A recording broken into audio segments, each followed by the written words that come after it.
Wait.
Good morning, everyone. At this time, I'll call the Crow Wing County Regular Board Meeting for February 9th, 2021 to order.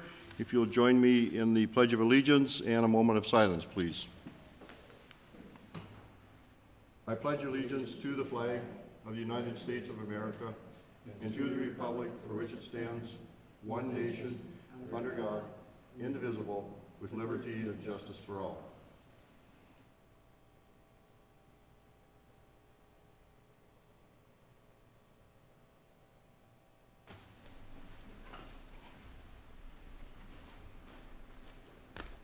At this time, it's open forum. Is there anybody on the line who would like to speak to any item that is not on our agenda for today? I didn't get anything today, so. Seeing and hearing none, we'll move on to item number 3, which is the review and approval of the minutes from January 26, 2021. So moved. Commissioner Franzine makes a motion to approve. I'll second. Commissioner Brecken seconds that motion. Therese, if you would call the roll call, please. Commissioner Brecken? Aye. Commissioner Hoag? Aye. Commissioner Franzine? Aye. Commissioner Coring? Chair votes aye. I thought I heard an aye from It looked like Commissioner an aye. Coring. It looks like a frozen eye. Well, one aye or two ayes, we have his vote. Thank you, Commissioner. That motion passes. Number 5 is the consent agenda, and I do have one question. Mr. Chair? Yes, ma'am. We're on review today's agenda. That's what I thought. We're on review and approve today's agenda. Are there any changes? Any changes to or additions? Motion to approve. Commissioner Franzine makes the motion to approve. Commissioner Coring seconds that motion. Therese, if you would call the roll call, please. Commissioner Hoag? Aye. Commissioner Franzine? Aye. Commissioner Coring? Yes. Commissioner Brecken? Aye. Commissioner Barrows? Chair votes yes. The motion passes. Now we're on to number 5, consent agenda. And I do have a question for, is Mr. Simonson on the line? Yes, I'm here, Mr. Chair. With this grant application, as I read it, and it says in the last one, be further resolved that Crow Wing County has no financial obligation to this project outside of the role of fiscal agent. However, the paragraph just prior to that says that Crow Wing County will assure that the grooming equipment acquired through the grant will be maintained for no less than 20 years. Sounds like a conflict to me. Can you explain that one to me? Yeah, it's Mr. Chair, members of the board, one of those situations where the grant money can't go straight to the club, so I guess we are responsible for that that monitoring period. I'm not aware we've ever had an issue in the past, but that is something to consider, that we would have to keep an eye on that. So has this been reviewed by the county attorney? It's a standard grant application that various clubs apply for throughout the year, and we reuse the same template, resolution template, and grant agreements. So I don't know. I am assuming they've reviewed one in the past, but I'm not sure. And I hate to. I know, I'm sorry, I know Debbie's on the line. This used to go through her office in past years, but I don't know if she recalls any reviews. Ms. Erickson, do you have anything to say concerning this? Mr. Chair, Commissioners, the review would have been done originally when we were first entered into the grant aid program, if you will. We have not had them reviewed on a regular basis since then. So to my point, does this concern you that we might have some financial obligation somewhere in that 20-year span? Mr. Chair, it does not concern me. The wording or the verbiage basically is what it's saying is that the county is applying on behalf of the clubs because they do not have the authority to do so. While there is the verbiage, if you will, that we would have that financial obligation in the 30 plus years that the grant and aid program has been in existence, there has not been a circumstance where that has been the case. I'm not sure that I'm comfortable with that, to be honest. Does any other commissioners have a concern about that?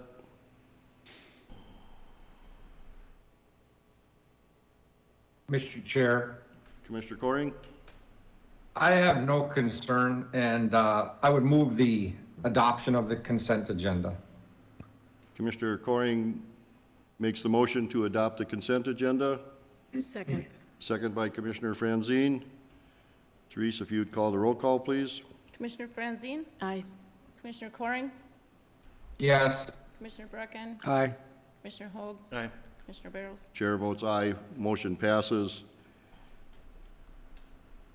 Just make a note that I made that concern about the resolution, if you will. With that, we'll move on to item number 6, public health. And Ms. Moritz, you'll be presenting. Welcome to the table.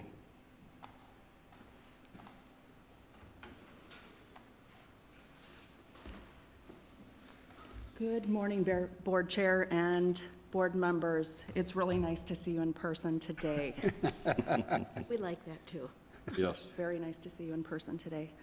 Coming to you with an update from Public Health and Community Services regarding COVID-19 and our current status with the COVID virus in our community, and most importantly, the vaccine. We're very excited about that as well. Yesterday's data brought our case count up over 5,000 cases and with 80 deaths in Crow Wing County. Now that number is short from what they were projecting, but to any of those families, I assure you that that is not just a number.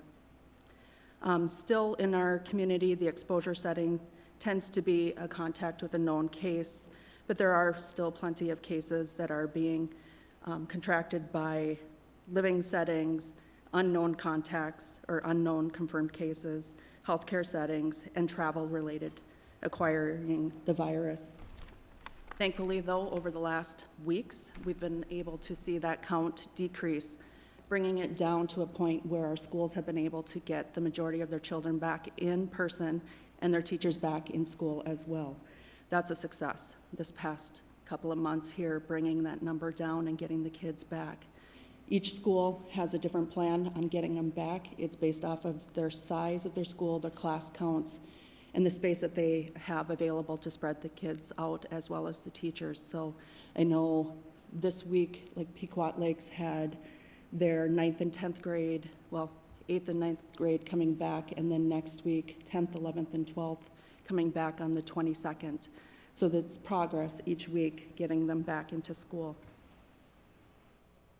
Far from where we were back in November. And as much as it's nice to have November in the past, we know that could be our future as well if our community does not continue to do what we need them to do with hand washing, social distancing, wearing their masks, and staying home and following the isolation and quarantine guidelines that the state and CDC has provided to us.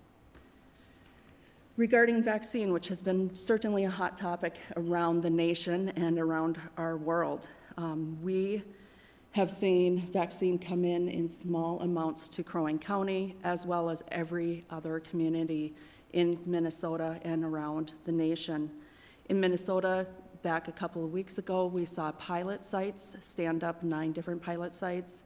Around the state, our closest one was St. Cloud and Fergus Falls. They have discontinued those and went to having 2 permanent sites, one in Minneapolis and one in Duluth. And then sometime this week, one in Rochester will also be stood up, as well as looking at other locations around Minnesota for potential large-scale vaccination clinics that are being hosted by the state. So generally, you're going to see the National Guard be part of those, similarly to what they did when it came to testing sites as well. They have also launched on Minnesota Department of Health's website, Find a Clinic, so individuals can go online, put in their zip code or their city, and look for the sites that are closest to them to receive vaccinations. Right now, there's pretty much just a handful here for our community that are listed because it's targeting individuals 65 and older. And as time goes on, we expect to see many more sites added, as well as expanding their hours and opportunities to be vaccinated. They have also launched a data dashboard, so reporting out where we stand for vaccinations across Minnesota, as well as in the individual communities, and then furthermore, breaking it down by providers. We expect today that they will indicate exactly how many doses each provider has administered and received. So in Crow Wing County, we expect to have our report card up, and I'm happy to say that it will be an A++. So, although that is not necessarily how it feels when you're in the community and waiting for vaccine. We're still waiting for vaccine to come in and also turning on other avenues for individuals to get vaccinated, including yesterday, the federal government announced that they are going to be sending vaccine to Walmart and Thrifty White, as well as a special allocation to Walgreens, to also turn on the faucet for pharmacies to be providing vaccine to our community. I welcome all of these options. Anywhere that we can get vaccine out closer to the community that wants it, great. We'll take their help, as well as the help of our healthcare providers in the area. Essentia Health and CRMC, Cuyuna, as well as Guide Point Pharmacy has been exceptional partners to us in the community. So, Crow Wing County, where do we sit for vaccine? As of yesterday's numbers that were reported, we are just over 8,000 individuals have been vaccinated. That's 13% of our total population for Crow Wing County, which is roughly just under 65,000 people. Of these 8,000 individuals, 4,000 of these individuals are over the age of 65. So that puts us at about a third of our population that is over 65 being vaccinated. I'd love to see us upwards of 2/3 before we move on to vaccinating other individuals in our community. But that is something that is decided by Minnesota Department of Health and CDC, giving us the guidance on who to target for that week or for that given period of time. And even at times, vaccine that is sent to us, it has an intended recipient for that vaccine. If I can interrupt you Yes, just for a please. quick second. The 8,000, do those 8,000, have they had, if it's a 2-shot process, had both shots, or is this the initial shot? That is just the initial shot. The numbers yesterday indicated that we had about 1,700 that had received both. Okay, So we've got a ways to go. That's only 2%. So we've Okay. got a ways to go for second doses. Crow Wing County Public Health has received just over 1,000 doses, and that includes both first and second doses. So that's cumulative how much vaccine we received. 821 of them have received first doses. 300 have received both doses and are completed.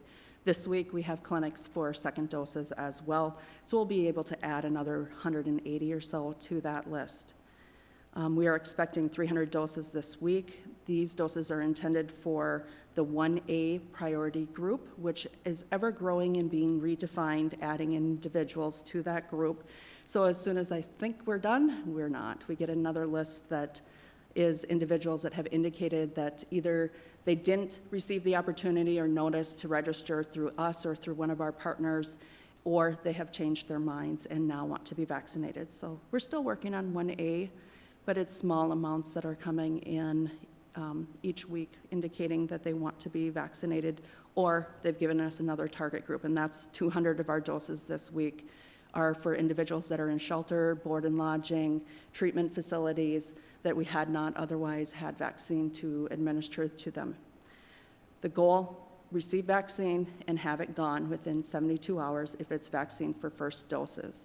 They do give us a little bit more time for the second doses, upwards of 7 days to have them vaccinated from the time that I received the vaccine.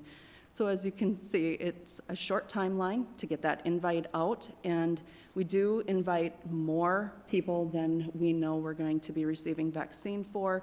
And in a bit, it's as a first come, first serve, but we are re-inviting this list over and over and over again, making sure that we have covered them well. Status otherwise, outside of the 1A priority group, we continue to work on the 1A. We have worked with DHS for licensed facilities, group homes, and adult foster care. Next week, we will be going back to these locations and offering their second doses, so we'll have them complete. Our 1B, typically people will talk about that as the child care, early education through 12th grade, as well as the 65-plus individuals. As far as child care and early education, we've had many opportunities for them to be vaccinated, first by GuidePoint Pharmacy that has offered nights and weekend clinics to make it convenient for the hours for these workers, as well as CRMC vaccinated Pequot Lake School and Cuyuna Crosby Ironton School District. And then Essentia has offered vaccine to the Brainerd School District. GuidePoint also vaccinated private and charter schools, as well as the daycare providers, and continue to offer that. They had another clinic last weekend. Again, the invites went out, and we had some holes in the schedule where then they filled it in with people that are in the 65 plus. So I feel like we've covered that group fairly well here as far as giving people the opportunity repeatedly to come and get vaccinated. 65 plus, we're still at that 1/3. So we estimate that Crow Wing County's population over 65 is 12,000 individuals. So we have a little ways to go there, and keeping in mind that not everybody is accepting vaccinations, and we have a number of snowbirds that may have gotten it in other parts of this country and will be vaccinated before they come back home. Going forward, the focus this week, of course, is the shelters and the 1A population. The goal of getting vaccine out quickly and equitably. We're trying to work through the process as transparent as possible on who we're targeting and making it very clear, receiving in, orders basically from MDH on here's our targets for the week and the allocations to be used in a short time frame. They are rewarding communities with more vaccine if they are meeting those timelines, if you can show that you can do it. We've offered up several different projects that we've been rewarded vaccine to complete because we have been able to do that. The next target group that we have been working on has been homebound individuals, and launched on our website to be able to collect those names from providers in our community, as well as family members and individuals can register themselves. We do have a phone number for them to call in if they're not able to complete that online. But truly, I do need people to know that this needs to be someone that could not come to the healthcare facility, and I can't promise. Actually, I'm going to say that you probably could get vaccinated by the healthcare centers sooner than we are allocated vaccine. We don't have timelines necessarily going forward on when we're going to be receiving vaccine or how much we're going to get. It is a Friday night that we find out what we're going to get, and then Monday morning putting the clinics together and the invites together to be vaccinating by Wednesday and have it gone by Friday. So it's a short timeline to get that out, and so we need people to work with us and really help us target those that truly need our help to come out to them. I looked at the list yesterday. We're just over 50 individuals that have registered and spread out across Crow Wing County. So we continue to work on administering second doses, partnering with others in our community to vaccinate people that are 65 and older. Our healthcare systems and GuidePoint Pharmacy have been receiving vaccine to target that population, and they have done a great job at getting it out very quickly. Next area that we're looking at that was added to 1A to work on is inviting higher education, so our college students that are in programs that are 1A, where they might be doing their internships or doing their clinicals in a setting where they should be vaccinated and their peers around them in those settings have been vaccinated. So our dental students, our nursing students, our CNAs as well. And then working on those independent providers that may have missed opportunities in the past. And then also planning for next phase, which is looking at the bigger population of 1B, essential workers that we have not had vaccine to target yet. I think of our utility workers, grocery stores, in areas that we would be in short staff if they were to have an outbreak in their workplaces. Any questions on allocations and vaccine? The 13% that you mentioned earlier, and that's the 8,000, that's pitted against the 64,000 plus people in the county.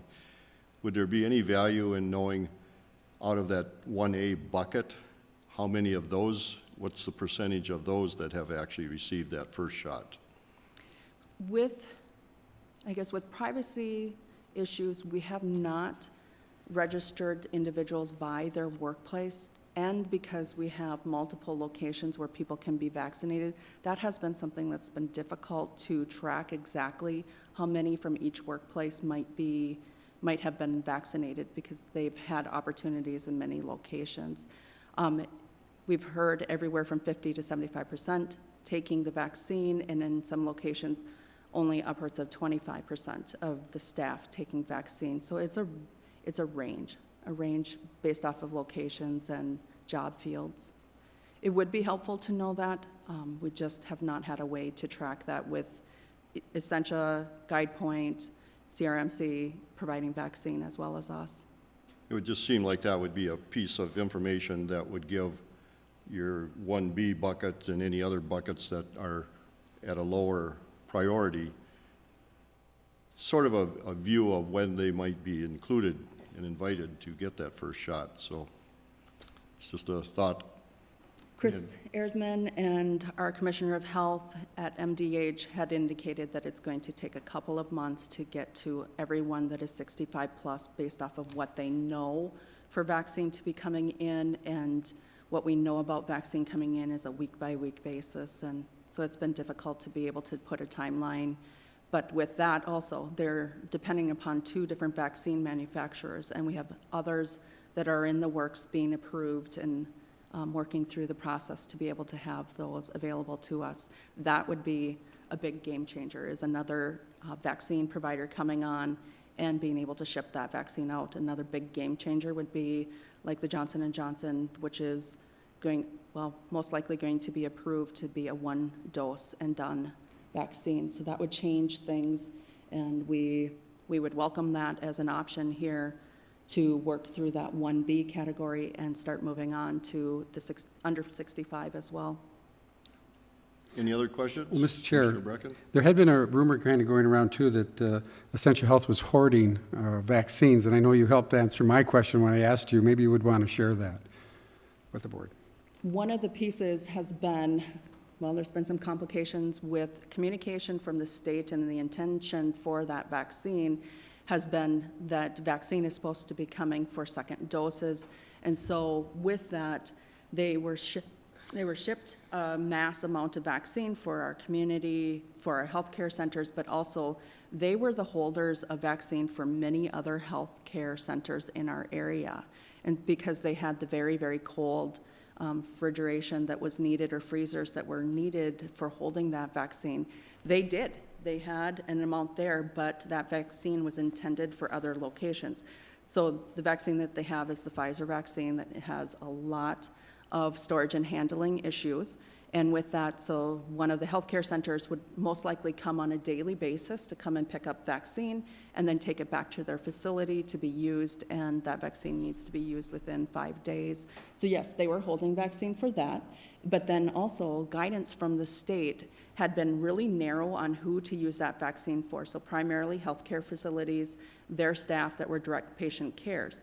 And then as time went on, they expanded it out to other groups. And then the order came from the governor, get it gone, basically, and get it out to arms. And so that's what they did, and that's where they were able to launch the different clinics for the educators and childcare providers and get that vaccine out, and over 65 as well. And so this week, now they're receiving vaccine in for those second doses and needing to get that out to individuals too. But it's not enough. And the common theme is always there's not a stockpile anywhere. It's intended for something. It's just the delivery method or the allocation delivery or orders on who it's supposed to go to and having that clear. It was a Wednesday, they told us, go ahead and start moving that vaccine on, and by, I want to say Thursday, Friday, it was on its way and being delivered out to our community very quickly. Mr. Chair, too, are you finding people refusing the vaccine? This is a vaccine that is voluntary, so there's individuals that are declining to be vaccinated, yes. Will that have, what kind of impact might that have, or? I believe it would delay us moving forward with opening up our community and moving on from this pandemic. If people have the opportunity to be vaccinated, unless they have a contraindication, I would recommend that they get vaccinated so we can move on. The sooner we can have it into people's arms, and thankfully there are plenty of people that are willing and able and want that vaccine and are waiting to get vaccinated. But when people are declining and they have the opportunity, it's just delaying us moving forward. Thank you. Are you also finding local businesses really trying to do everything they can to make, make this work for everybody? Board Chair, I do, and Commissioner Brecken, I do see our businesses working very hard to work with us and help us move forward. We have definitely businesses that are asking for us to come to them and be vaccinated, as well as doing what they need to do with protecting their employees, encouraging people to wear their mask, and enforcing the mask order for their own employees as well. Any other questions? Commissioner Coring, any questions? Mr. Chairman, no questions. Thank you. Thank you. Can I just add one thing, Board Chair? I'll think about that. No, go ahead. Okay.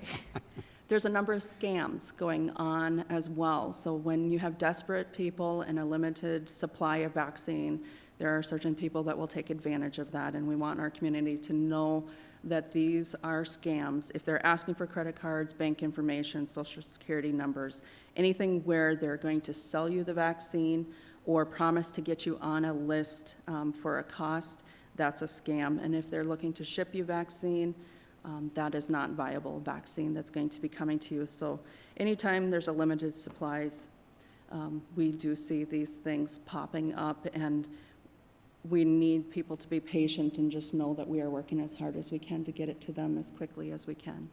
So if they get a call like that, can they call the county? Can they call their provider? Who can they call? Yep, I would recommend that they do call our law enforcement to report that scam, which would most likely get that information to us as well, but then whatever information law enforcement can gather from that and follow up with would be welcomed as well.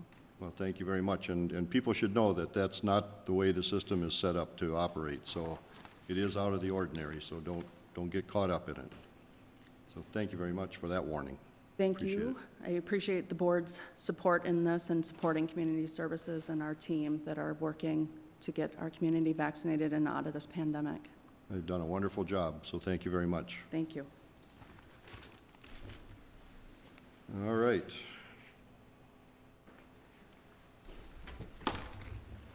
Item number 7 is Mr. Bray, and 7.1 is the application for the local road improvement program, funding for County Road 170, better known as Mapleton Road.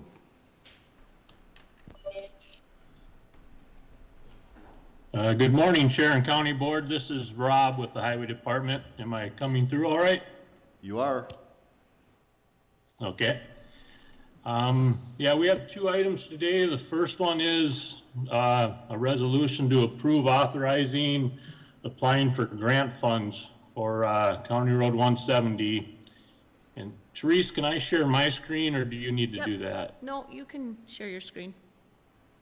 Okay.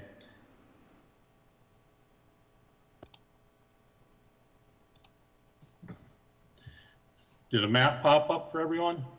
No. No, All right.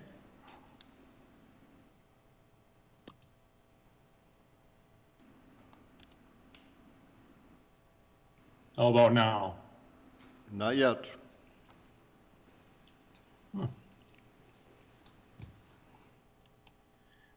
Well, while I try to get this to work, we're gonna seek an authorization to apply for local road improvement program funds for county. Excuse me? Go ahead. There, Okay. Well, if it's not working for me, Teresa, maybe you can share the map from this item. So we're looking to apply for local road improvement program funds for County Road 170. This would be the stretch of 170. It's also known as Mapleton Road, from the Cass County line over to Mountain Ash Drive. This is southwest Baxter area. Mapleton Road continues from Mountain Ash to the east, and if you're familiar, in the last several years, we've done a number of improvements on Mapleton Road. In 2019, we put many roundabouts at Knollwood and Jasperwood Drive, south of the Forest View Middle School and the new elementary school. A few years before that, we put a roundabout up at County Road 48 and Mapleton and Isle Drive, kind of in a response to the new schools and the new commercial development. And Mapleton Road to the west of this area has never been constructed to a standard. We first paved it in 2005, and that's about the last really construction activity that's been done on that road. With the schools opening up and the potential residential and commercial development, we feel that Mapleton Road is an ideal candidate for this program. We've used this program on other projects in recent years. Some of them would be, just this past year, we reconstructed County Road 145 in the northwest part of the county with these funds. Prior to that, we used them on Inglewood and Delwood Drive on either side of Trunk Highway 371 in North Baxter. And as part of this application, if you're familiar with Mapleton Road, when it does hit the county line, there's a half mile of Cass County Road that continues out to Cass's County State Aid Highway 36. Cass County is a joint partner on this application if we move forward with it. So there's 2 miles in Crow Wing County, a half mile in Cass County. The whole segment would be reconstructed, and if we are fortunate enough to get the funding, we would be eyeing a 2023 timeline for the project. So there's a resolution in front of you authorizing and approving to apply for these state grant funds, and I'd be happy to answer any questions. any questions from the board members? One question from me, Mr. Hall, is would you build that road, what's the width? Would it be built similar to what's currently right behind Forest View Middle School? Or are we just going to do an overlay? What are we proposing there? It would be more similar to what's behind Forest View. If we receive this funding, with state fundings come state requirements for construction. So it would be more along the lines of 12-foot lanes with 6-foot paved shoulders, built more to a county state aid highway standard. And we somewhat plagiarized, the school and the city did a major traffic study when the elementary was being built, and they looked at potential development, both residential and commercial, and they identified quite an increase in traffic volumes on Mapleton Road over the next 10 to 15 years due to this development. So we would be, in favor of building it to that standard also. Okay, That's good to know. Any other questions? So with that, I would look for a motion to approve the resolution application for the local road improvement program funds for County Road 170. Commissioner Coring makes a motion to approve, Second. second by Commissioner Franzine. Therese, if you would call the roll call, please. Commissioner Coring, Yes. Commissioner Brecken, Aye. Commissioner Hoag, Aye. Commissioner Franzine. Aye. Commissioner Barrows. Chair approves, the motion passes. Rob, are you handling the second one also? Yeah, yep. Okay. So thank you for that. The second item, I'll probably have to have you bring the map up for that also, Therese. This item is a conveyance of excess property from when we constructed and built County Road 18 in Nisswa in 2012. This includes the new signal on Trunk Highway 371 and the roundabout, and that alignment that kind of goes around the southeast side of Nisswa. When we purchased right-of-way directly adjacent to the roundabout at that time, we needed to acquire more than was needed for the long-term maintenance of County Road 18. Part of that was to connect Smiley Road to the roundabout and also make a connection to the south to private property. We entered into agreement with the city of Nisswa at the time that once the project was done and we didn't need the excess right-of-way anymore, we would convey it to them. On the map, there's kind of two purple areas. Those are the two areas that would be conveyed to the city of Nisswa. They are outside of what's needed to support County Road 18. And also in the agreement at that time, we had made a note in the agreement that the city would pay the county whatever the county paid for that property. As it turned out, the city acquired the right-of-way for this property, so we're not looking at any payment from the city, just looking to convey those areas. And the city, I don't know the city's future plans for that, but they're still interested in that happening. So if the board authorized conveying that excess property to the city, the county will follow up with creating deeds and doing the property ownership transfer. Are there any questions on that? Any questions? Again, I would look for a motion to approve the conveyance of excess highway right-of-way, County State Aid Highway 18. I would so move. Commissioner Brecken makes a motion. Second. Second by Commissioner Hoag.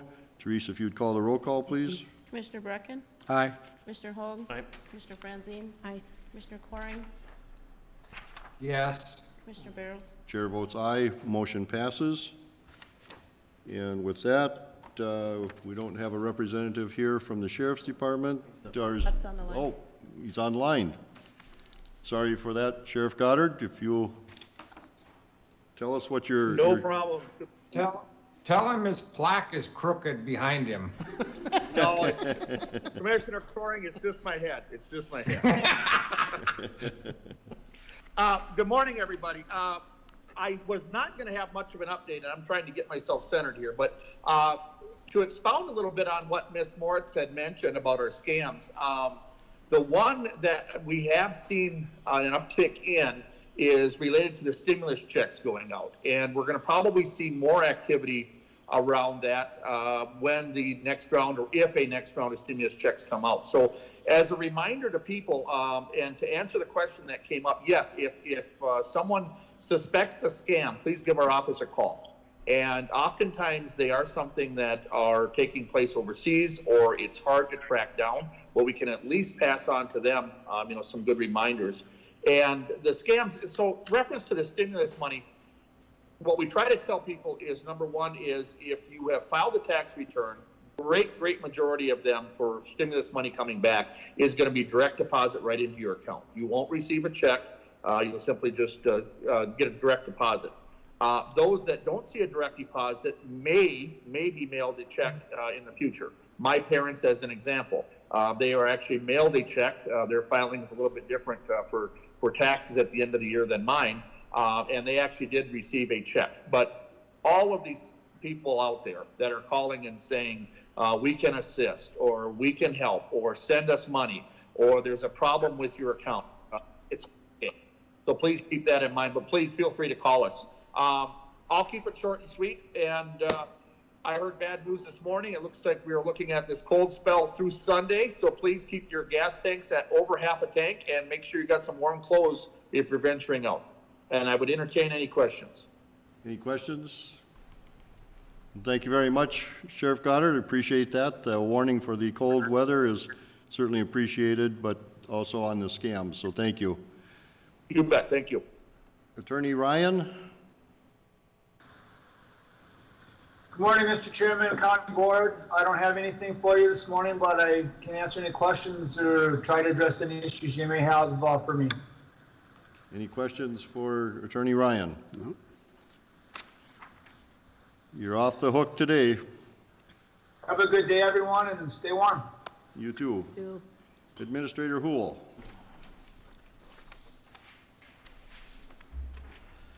Mr. Chair, members of the morning, members of the board, good morning. I want to just follow up on a couple of things that Michelle had talked about. First off, just a shout out to our partners out there, Essentia, Cuyuna Medical Center, Guide Point Pharmacy, helping in the vaccination efforts throughout our community. Those partnerships have never been stronger than they are right now. And I hope that gives the public some comfort to know that that is being closely coordinated throughout the community, following the CDC's guidance, following MDH's guidance, but we are really lucky to have such good, solid partners to help us. That's reflected in our vaccination statistics. We're at 13% of our population getting the first vaccine dose. The state of Minnesota is closer to 10%. To your question, on the 1A1 category, most of that category has at least been offered the vaccination. And so we're feeling pretty good about where we're at. If someone had a personal choice not to take the vaccine, that's their prerogative, but they've had an opportunity. And so we're feeling pretty good about that. To give you some standard of reference, in Minnesota, 27% of the population over age 65 has already received one dose. And so it feels like it's taking forever. I know that. It does to me too. But I do think it's appropriate to step back every once in a while, just pause and reflect. We are making progress.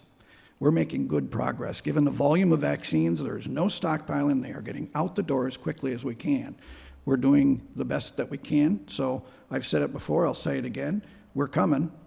We're coming as fast as we can. As much vaccine as we get, we'll be coming faster. If the vaccine came faster, we'll come faster. And so I just think that public health, Cuyuna Medical Center, Essentia, Guide Point Pharmacy, they are deserving of our gratitude. And so I wanted to make sure that we express that. That was the lion's share of our conversation at the senior management team meeting yesterday, was about COVID and vaccines. We did cover a few other minor topics, but that was the lion's share of what we talked about yesterday, so I'm not going to repeat what Michelle's told us yesterday.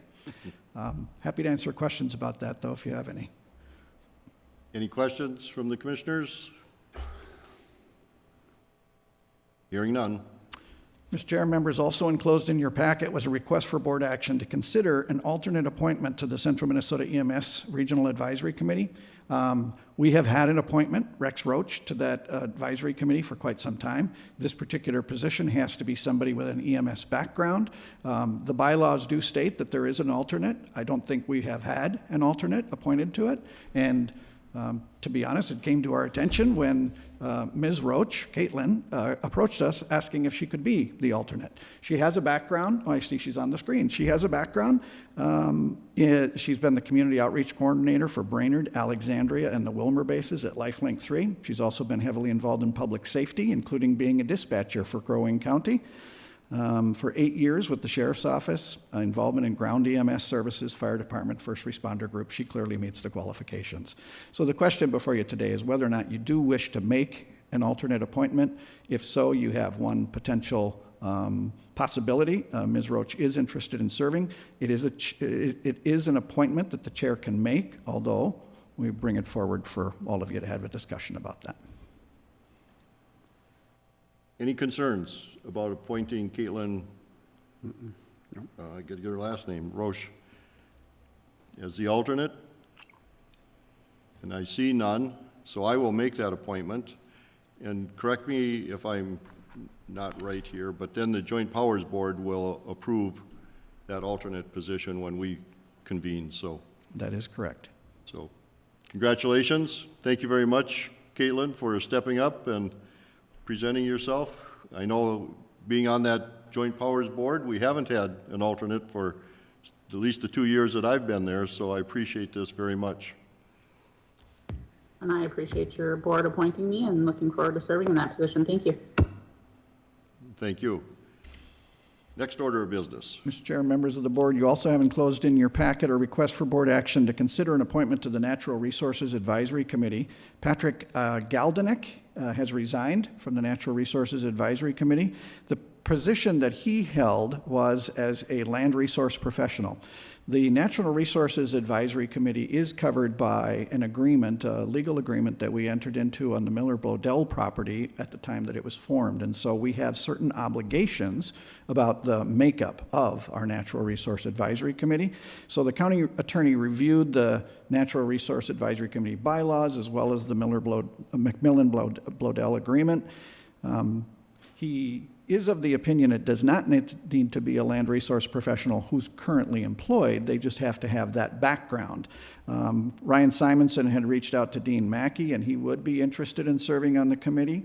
He's a long history of working for the DNR out of the Brainerd office. He retired from the DNR in 2013, currently working as a private consulting forester, mostly writing forest management plans for private landowners. This, too, is an appointment that could be made by the chair, but we bring it forward for you all to have a conversation about it. And if you wish, you could go about advertising if you wish, but we do know